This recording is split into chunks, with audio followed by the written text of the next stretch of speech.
নমস্কার বন্ধুরা, জ্যোৎস্নার রীতিকথার একটি নতুন পর্বে তোমাদের সকলকে স্বাগত জানাই। বন্ধুরা, আজকের পর্বে তোমরা জানতে পারবে 2026 সালে মাঘ মাসের জয়া একাদশী বা ভীম একাদশী কত তারিখে পড়েছে, তার পূর্ণাঙ্গ সময়সূচি এবং পালন সময়, এবং এই একাদশীর কী তাৎপর্য রয়েছে, এই একাদশী আমরা কিভাবে পালন করব, এই সমগ্র প্রশ্নের উত্তর আজকের পর্বে তোমরা জানতে পারবে।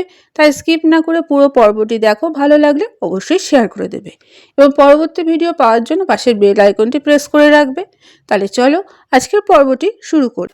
বন্ধুরা, সনাতন ধর্মে প্রতি মাসে কৃষ্ণপক্ষ এবং শুক্লপক্ষে একাদশী তিথি ভগবান বিষ্ণুর পুজো এবং উপবাসের জন্য অত্যন্ত ফলপ্রসূ বলে বিবেচিত। বিশ্বাস করা হয় যে নির্ধারিত রীতি অনুসারে যদি এই পবিত্র তিথিতে উপবাস করা হয় তাহলে ভগবান হরির আশীর্বাদ লাভ করা যায় এবং ভক্তের জীবনের সমস্ত ত্রুটি ভুল সব দূর হয়ে যায়। তিনি অনন্ত সুখ লাভ করেন। মাঘ মাসের শুক্লপক্ষের একাদশী, যা জয়া একাদশী বা ভীম একাদশী নামে পরিচিত, জীবনের প্রতিটি ক্ষেত্রে বিজয় এবং সাফল্য বয়ে আনে বলে মনে করা হয়। আসো বন্ধুরা, আজকের পর্বে এই সম্পর্কে একটু আমরা জেনে নিই। পঞ্জিকা অনুসারে মাঘ মাসের শুক্লপক্ষের একাদশী তিথি 28শে জানুয়ারি 2026 বুধবার বিকেল 4:35 শুরু হবে এবং 29শে জানুয়ারি 2026 বৃহস্পতিবার দুপুর 1:55 শেষ হবে। অতএব উদয় তিথি অনুসারে জয়া একাদশী বা ভীম একাদশী 29শে জানুয়ারি 2026 বৃহস্পতিবার পালিত হবে। উপবাস ভঙ্গ করার জন্য বা যা ছাড়া ভগবান হরির একাদশী উপবাস অসম্পূর্ণ থেকে যায়, পরের দিন অর্থাৎ 30শে জানুয়ারি 2026 সকাল 6:41 থেকে 8:56 পর্যন্ত এই উপবাস ভঙ্গ করা শুভ সময় থাকছে।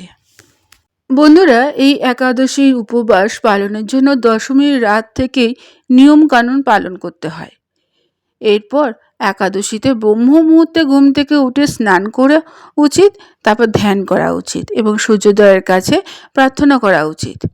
ভগবান হরিকে ধ্যান করার পর নির্ধারিত রীতি অনুসারে জয়া একাদশী উপবাস পালন করা সংকল্প করতে হবে। এরপর নিজের প্রার্থনা কক্ষে অর্থাৎ ঠাকুর ঘরে ভগবান বিষ্ণুকে চন্দন কাঠের পেস্ট বা চন্দন, ফুল, ফল, মিষ্টি, তুলসী পাতা, পঞ্চামৃত নিবেদন করতে হবে। তারপর একাদশী উপবাসের গল্প পাঠ করতে হবে। যতটা সম্ভব ওম নমো ভগবতে বাসুদেবায় নমো মন্ত্রটি জপ করবে। একাদশীর উপবাসে খাবার খাবে না এবং পরের দিন শুভ সময়ে উপবাস ভঙ্গ করবে।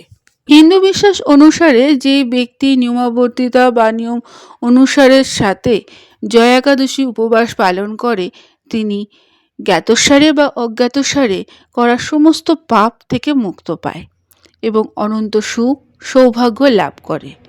এই পবিত্র একাদশীর পূর্ণ তিথি তার দেহ এবং মনকে পবিত্র করে, আধ্যাত্মিক উপকার লাভ করে। এই উপবাস অসংখ্য যজ্ঞের সমতুল্য পুণ্য লাভ করা যায়। এই উপবাস অর্জনের মাধ্যমে ব্যক্তি সমস্ত আনন্দ উপভোগ করে এবং পরিণামে বিষ্ণুধাম লাভ করে। তাই বন্ধুরা, পারলে এই একাদশী তোমরা পালন করো। বন্ধুরা, আজকের পর্বটি এখানেই শেষ করলাম। এতক্ষণ আমার ভিডিওটি দেখার জন্য ও শোনার জন্য তোমাদের অসংখ্য ধন্যবাদ।